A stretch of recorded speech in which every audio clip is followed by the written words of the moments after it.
It's the real news. I'm Aaron Mate. One day after canceling his June 12th summit with North Korea, President Trump says dialogue has now reopened and the meeting could be back on.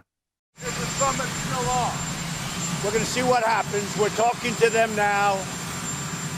It was a very nice statement they put out. We'll see what happens. No, we'll see what happens. It could even be the 12th. We're talking to them now. They very much want to do it. We'd like to do it. We're going to see what happens. When Trump canceled the meeting on Thursday, he threatened military force and blamed North Korea for, quote, tremendous anger and open hostility. He was presumably referring to a North Korean official calling remarks by Vice President Mike Pence, quote, ignorant and stupid. In recent weeks, both Pence and Trump have said the U.S. may follow the Libya model in North Korea, the model of basically overthrowing a government and killing its leader, even after making a deal with it. Well, joining me is Tim Shorrock, correspondent for The Nation, whose blog Dispatch Korea is available at timshorrock.com. Welcome, Tim. If you can help us make sense of what's happened in the last 48 hours. Just before Trump canceled the meeting on Thursday, you had North Korea claiming that it had destroyed one of its nuclear test sites. Then Trump goes ahead and cancels the meeting, now says today that it could be back on. I think from what I've been able to put together from just reading the detailed stories in the press that have appeared, including the Washington Post and NBC, who both really did some close analysis of the events, it looked like, this was a Bolton intervention. John Bolton, the National Security Advisor, who's been talking about the Libya option, so-called, all along. And so apparently, when this statement came out from Madam Che, one of the deputy foreign minister of North Korea, that appeared on the North Korean state media KCNA, blasting Vice President Pence for basically repeating Bolton's pitch for a Libya-type solution to North Korea. Bolton immediately came into Trump and said, look what this nasty thing this woman is saying about us in North Korea. And apparently this sent Trump into some big tantrum, and he dictated this letter to Bolton to send to Kim Jong-un and just canceled the whole thing. But the odd thing was, in the room where he made this decision, General Mattis, the Secretary of Defense, wasn't there. And as you said, in the letter, he actually, sort of threatened a nuclear strike on North Korea if they didn't follow along. And so it's very odd to threaten another country with military action when you don't even have your Secretary of Defense there to consult with. So the whole thing seemed to be very, badly organized, incompetent. But it really seems like, John Bolton and Vice President Pence, are trying their best to sort of steer Trump away from actually, reaching some kind of peace agreement with Kim Jong-un. And surely, Tim, or at least it's quite likely, I think, to say that Pence and Bolton must have known what the reaction would have been in North Korea in openly threatening to follow a model that results in the leader being killed. And on that front, let me play for you what Trump said yesterday in his speech announcing the cancellation. He talked again about using military force. I've spoken to General Mattis and the Joint Chiefs of Staff and our military, which is by far the most powerful anywhere in the world, and has been greatly enhanced recently, as you all know, is ready if necessary. Likewise, I have spoken to South Korea and Japan, and they are not only ready should foolish or reckless acts be taken by North Korea, but they are willing to shoulder much of the cost of any financial burden, any of the costs associated by the United States in operations if such an unfortunate situation is forced upon us. That's President Trump speaking on Thursday, announcing his cancellation of the North Korean summit. in Singapore on June 12th. So, Tim, a few things there. If you can comment on what he says, he claims to have spoken to Mattis and also to Japan and South Korea about using military force against North Korea.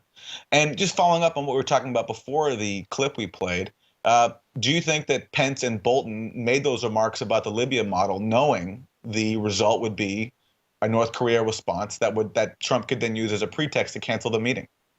Well, on the Libya thing, yes, clearly. I mean, Bolton has been talking about this for some time. You know, when you look at what he's been proposing, there's sort of two elements to the so-called Libya option. One, of course, is what happened when they negotiated with Gaddafi to get rid of his nuclear weapons. He did not receive any kind of economic benefits or political benefits until he did get rid of his nuclear program. So that was one part that Bolton was trying to push forward. You know, this idea that North Korea gets nothing until they basically surrender everything, and that's one part. And then, of course, the second part is what happened to Libya after they did give up the nuclear weapons, which was they were decimated, as Trump said. And of course, both of these proposals are anathema to North Korea, and they explain why in their communications, to the United States through their state media. And they first of all, they're not going to just sit there and they're not going to surrender before, they're not going to surrender without any kind of security guarantees from the United States or any kind of normalization of ties or anything. They're not going to give it all up just for some kind of vague promise from the United States. There's got to be, negotiated step-by-step movement toward, peace agreement, and then, thinking about getting rid of their nuclear program once they have these kind of guarantees. So, that's what they objected to. And I think that it's no surprise that they would come back. And surely Pence understood the implications of what he was saying by endorsing, Bolton like that. What was and in terms of Trump? In terms of Trump saying that he's spoken to Japan and South Korea and that they're ready to shoulder the costs of what he was clearly floating as a military attack. Okay, there's several ways you can unpack that statement. First of all, I was really surprised to hear him say, he'd been talking to Japan about this, because Japan is not part of these negotiations right now. Abe, the leader of Japan, the prime minister, is a hawk. He's been pressing, the maximum pressure campaign, for Trump. And what certain elements of the U.S. power structure and national security want very badly is to have a military security alliance between the United States, Japan, and South Korea. And there's a lot of resistance to this in South Korea. In fact, President Moon Jae-in has actually rejected this idea of a three-way military alliance. So it's a little bit strange that, Trump is still kind of pushing this idea, which he knows very well, or perhaps he doesn't know, but his advisors certainly know South Korea is not in favor of.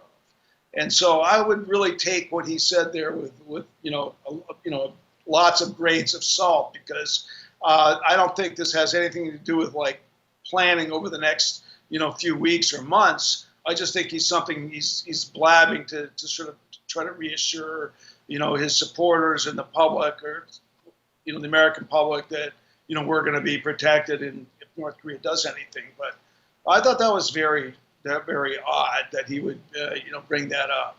And the thing is, like one of the incidents that happened that raised North Korean attention and got them very angry, and that they wrote about, was as there was these military Air Force exercises that were announced and the U.S. and South Korea embarked on about a week ago. And, as this process was unfolding, like a few months ago when the Kim government was talking to the Moon government, Kim Jong-un made it known that he would not oppose U.S.-South Korean military exercises if they were like normal exercises. And by that he meant, and it was understood by the South Korean side, he meant that they would not include strategic weapons like B-52 bombers, F-22 fighter jets, advanced fighter jets, that can all carry nuclear weapons. Like, so that was out for, like, as far as Kim went, that was out of bounds if they started bringing in these kind of strategic weapons. And that is exactly what they did during these exercises. The U.S. decided to have B-52s flying in them, and it was an exercise that also involved Japan. So it was a very provocative kind of move to bring in these B-52s and having them flying with, Japanese fighters as well as South Korean fighters. And that was one of the initial, on I think it was May 16th, that was one of the initial missives that the North Korean high-ranking negotiator sent out. And the first message that really caught the U.S. attention. And he said, you're bringing in these advanced weapons, and you said to South Korea, this is a violation of our Panmunjom Declaration they made on April 27th. And that was when it was because of those exercises that North Korea canceled their next meeting with South Korea and actually threatened to withdraw from the Trump-Kim summit. So this whole issue of South Korea, Japanese military and U.S. military exercises is a very sensitive and touchy one, and one that, I think that it's part of the whole negotiation that North Korea wants to do, because they want to get rid of that. They want to defuse that military threat to them. And these exercises where the U.S. flies B-52s and basically simulates the flights that would carry out a nuclear strike, they've been going on for many years now, right? And didn't even the U.S. back down ultimately when North Korea objected? Yes, they did. And actually about a day or two after the North Koreans objected, the Pentagon, through the Pacific Command, let it be known that the B-52s were not going to be included. And then the South Korean Defense Ministry made the same kind of statement and said these exercises are for training, and the B-52s don't belong in the training. But one of Moon's top advisors, gave an interview to a Korean newspaper, and he said that it was not the South Koreans that asked for the B-52s, which raised the issue. It must have been the Pentagon. It must have been the U.S. So why is the U.S. Sending these provocative warplanes at such a sensitive time? I mean, when you put all this together, the North Korean objections to what Trump and his people were doing, it makes much more sense. Well, exactly. And you have to wonder if someone like Bolton was responsible for pushing for the B-52s. And you also have to wonder if he was unnerved and upset when that got scaled back, which may have triggered the situation that we're in today. But on this note, we will pause here and come back in part 2. My guest is Tim Shorrock, correspondent for The Nation. His blog, Dispatch Korea, is available at timshorrock.com.